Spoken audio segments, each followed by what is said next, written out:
And welcome to the Reading Studio. Mr. LP here again. I'm your read-aloud specialist, and second day of November, we've got another story getting ready for Thanksgiving, and this one's called The Great Turkey. Let's get reading.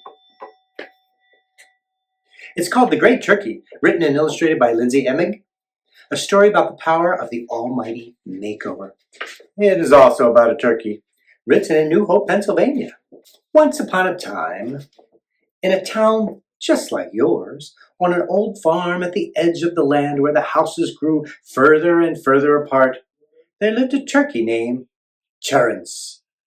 Terence belonged to a crabby old farmer named Weirdy McBeardy. Weirdy, whose real name was Tim, hadn't always been called Weirdy, but he lived alone and worked so very hard on the farm. He had little time for grooming and had no one to tell him he looked a mess. The birds sometimes tried to help, but he refuses to take style advice from a turkey. So as the years went on, he just became beardier and beardier, and he grew one single wild eyebrow straight across his face. Also, he smelled really bad. Now, Terence was one of many turkeys who lived on the farm, but he was no ordinary turkey. Terence had flair.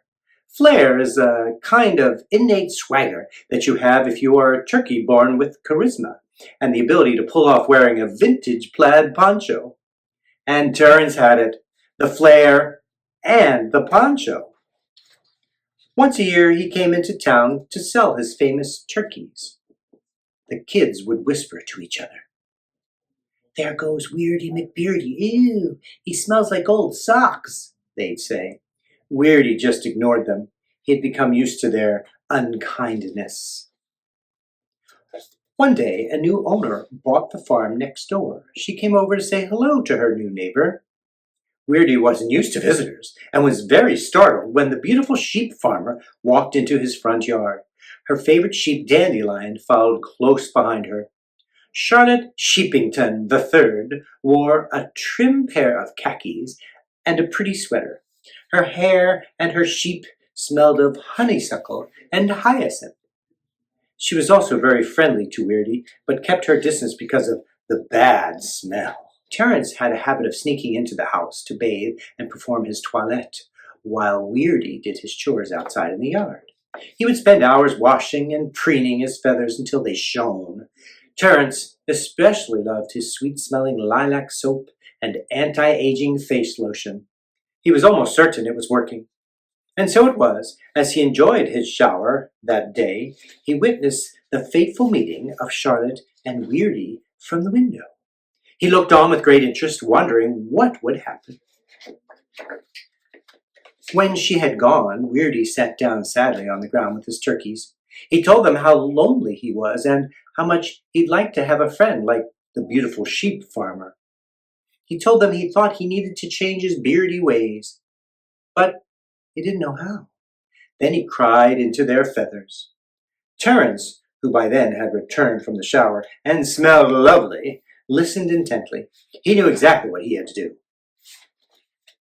He crept to the barn out in the field behind the old farmhouse. Once there, Terence carefully uncovered the rare 1980 Yellowbird Trans Am. He released the emergency brake. Without turning on the engine, Terence coasted the sports car down the long hill to the main road, unnoticed. At the end of the driveway, he turned the key in the ignition, stretched his turkey leg as long as it would go, and slammed the accelerator to the floor.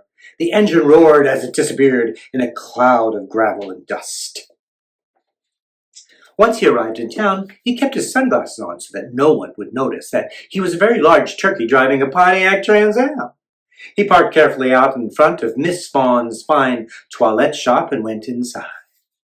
Miss Fawn was delighted to see him. In addition to his usual lilac soap, Terence bought many other things. He bought a brand new electric razor, eyebrow wax strips, pine and patchouli soap, and a lot of shampoo. Terence also got some marvelous new cologne that smelled like a lemon that was going to a very fancy party. And when Terence arrived back at the farm, he found Weirdy in his room. He was clearly still upset. Weirdy was amazed to see the big bag from Miss Fawn's shop and all the lovely toiletries and beauty gadgets inside it. He was so touched by Terence's thoughtfulness that Weirdy agreed to a makeover.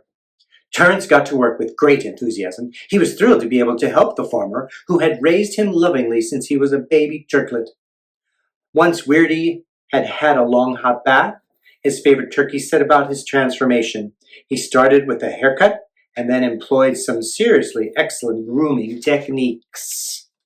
Weirdy remembered that Charlotte had said she liked to go to the farmer's market, and that was on Tuesdays. His eyes opened wide when he realized it was Tuesday. Before he could hesitate, Weirdy marched to the Trans Am, followed closely by Terence. Together, they drove into town with his turkey riding shotgun beside him. He saw Charlotte and Dandelion just about to go inside. Weirdy came over to say hello, and she didn't recognize him at first. "Hello, it's me, Tim McBeardy," he said. And then it happened. They began talking, and by the time they left the market, they had become friends. Charlotte couldn't help thinking how nice Tim smelled, just like a lemon going to a fancy party. So began the legend of the great turkey, who flies in through the window on the night before Thanksgiving, leaving grooming products and toiletries in the bathroom for little girls and boys who believe in him. If you would like the great turkey to visit you, say this rhyme out loud the night before Thanksgiving, and in the morning you may find lovely bath things and maybe some feathers in your bathroom. Turkey, turkey, clean and bright, will you visit me tonight? Bringing presents while I rest, to make me look and feel my best. I'll brush my teeth and wash and bathe, and help my friends the turkey way. Well, that's the great turkey, not unlike the great pumpkin. Thanks for tuning into the Reading Studio. Make sure you like and subscribe and tell all your friends. And maybe the great turkey will visit you. See you soon and read to you soon. Mr. LP signing off.